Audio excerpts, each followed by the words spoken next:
कल के मैच के हवाले से आप की क्या राय है, किस तरह का जो है वो खेल पेश किया क्या?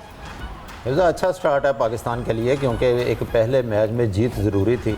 और हम क्योंकि पाकिस्तान की अगर हिस्ट्री देखें तो थोड़े से घबराए हुए हम भी होते हैं, तमाशाई भी होते हैं, फैंस भी होते हैं, क्योंकि पाकिस्तानी टीम में इससे पहले काफ़ी मैच अपसेट करवा चुकी है। कल जो मैच खेला गया है नीदरलैंड और पाकिस्तान के दरमियान, तो 81 रन से पाकिस्तान ने फतह हासिल की। एक अच्छा आगाज़ कहा जा सकता है। नो डाउट इब्तदाई विकटें पाकिस्तान की जो 3 थी वो सिर्फ 38 रन पर गिर गई थी। इसके बाद शकील ने और रिजवान ने बहुत ही अच्छी बारी लिया, 120 रन बनाए, दोनों बहुत अच्छा खेले।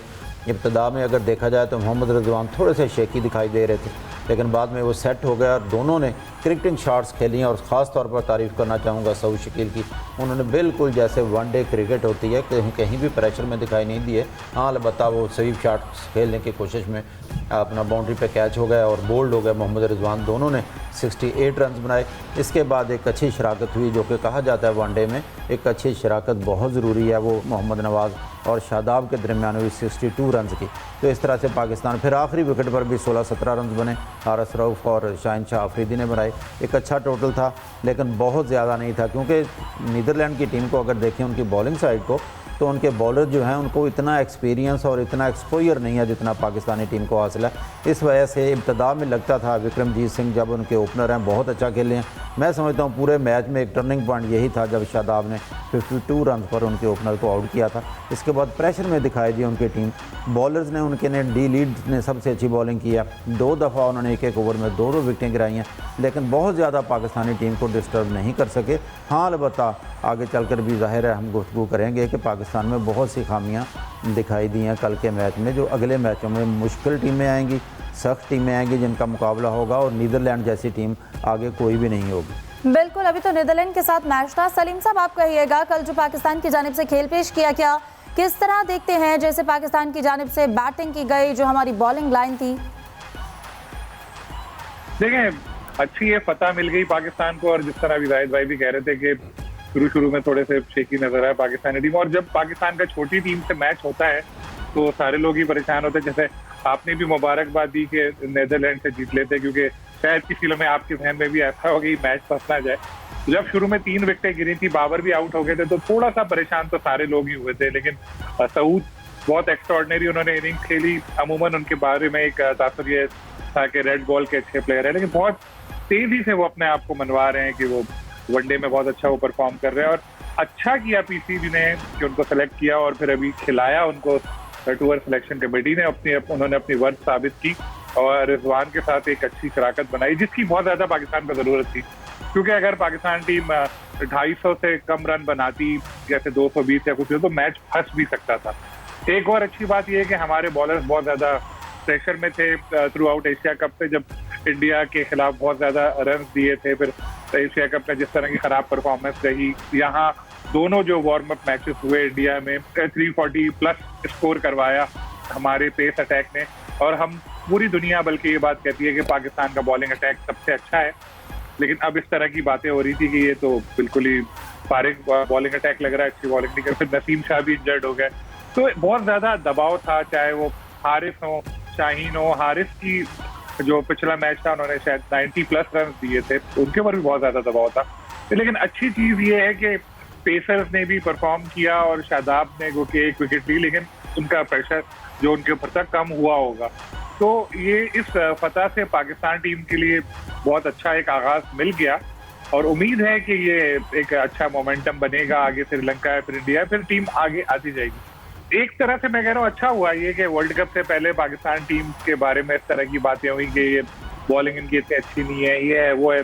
अब एक जो कहा जा रहा था कि जी वर्ल्ड कप जीत जाएंगे, ऐसा कर देंगे, 9 के 9 मैच जीतेंगे, फिर सेमीफाइनल जीतेंगे, फिर फाइनल जीतेंगे, वो प्रेशर हट गया। बहुत सारे लोग को सेमीफाइनल में भी, जैसे सचिन तेंदुलकर ने शामिल नहीं किया पाकिस्तान को, तो अब अच्छा मौका है कि कोई तवक्कुआत का बोझ आपके ऊपर है नहीं।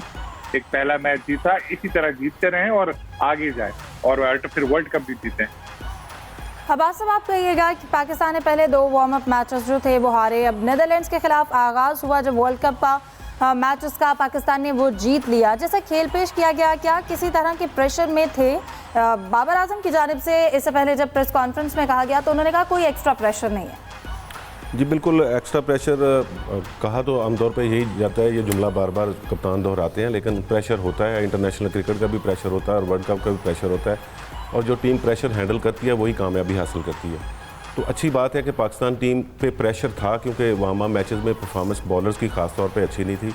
तो इस प्रेशर से अगर ये निकले हैं तो ये एक पहला कदम है। आप ये कह सकते हैं कि एतमाद की बहाली का जो सफ़र है उसका अभी आगाज़ हुआ है। अभी लंबा सफ़र बाकी है, मज़ीद 8 मैचेस और खेलने हैं पाकिस्तान टीम को। उसमें कोई मजबूत टीमें भी आएंगी जो इन कंडीशन से बहुत अच्छी तरह वाकिफ़ हैं, कई ऐसी टीमें भी आएंगी जो निस्बतन कमज़ोर हैं। लेकिन निस्बतन कमज़ोर टीमों को भी आप मुकम्मल तौर पर कमज़ोर हरीफ इसलिए नहीं कह सकते कि जो टीम वर्ल्ड कप में आती है तो वो ज़ाहिर है इस काबिल होती है, तो इस सतह तक वो पहुँचती है। तो इसलिए किसी भी हरीफ को कमज़ोर ख्याल किए बगैर हर शोबे में काम करना होगा, हर शोबे में बेहतरी लानी होगी।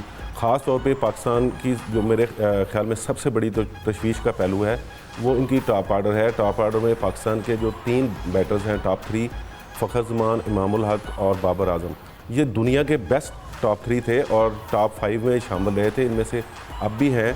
लेकिन परफॉर्मेंस का जो ग्राफ है वो आहिस्ता आहिस्ता वो नीचे जा रहा है, और जब फ़खर ज़मान टॉप से परफॉर्म नहीं कर रहे तो उसका नुकसान ये हो रहा है कि थोड़ा प्रेशर इमामुल हक पे आता है। वो सिंगल डबल्स के बैटर हैं, वो जारहाना बैटिंग नहीं करते। जब टॉप से फ़खर ज़मान आउट होते हैं तो उन पे प्रेशर आता है। फिर उसके बाद बाबर आज़म की बारी आती है, तो बाबर आज़म भी थोड़ा प्रेशर अब फील करने लग गए हैं।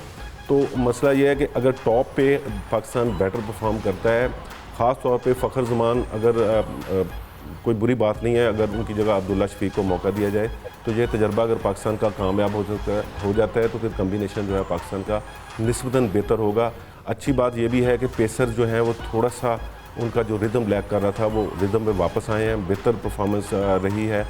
और इससे भी बेहतर बात जो है कि स्पिनर जो हैं उनकी कारकर्दगी बेहतर हुई है। पाकिस्तान एशिया कप में स्पिनर जो हैं वो बिल्कुल बेदांत के शेर नज़र आए थे, और 40 से ज़्यादा एवरेज से शादाब खान विकटें ली थी, 90 से ज़्यादा की एवरेज से मोहम्मद नवाज़ ने विकटें ली थी। दूसरी तरफ जो इंडियन कुलदीप यादव हैं उन्होंने कोई 11-12 की एवरेज से विकटें ली थी। तो इस कंपैरिजन के बाद ये सोचा जा रहा था कि भारत में शायद हमारे स्पिनर जो हैं वो उस तरह से मौसर साबित ना हो, लेकिन लगता है कि थोड़ा सा कोई होमवर्क किया है और अभी आगाज़ है। इस टेम्पो को बरकरार रखना होगा, स्पिनर्स को ज़्यादा ज़िम्मेदारी से अपनी लाइन लेंथ जो है वो वाच करनी होगी, और कोचेज़ को इन्हें गाइड करना होगा ताकि ये पाकिस्तान जो है लंबे सफ़र में कामयाबियाँ जारी रख सकें।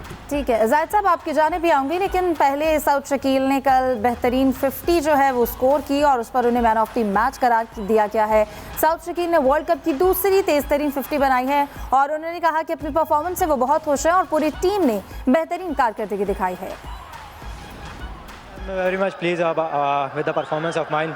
I try to just follow my basics and try to be positive out there and score runs for the team. Nerves was there. Early on we lost 3 wickets, but I was fortunate enough that I got early boundaries. It's the last 2-3 months I've been working hard on my game. I know that this is a position I'm going to bat on for Pakistan, like number 5.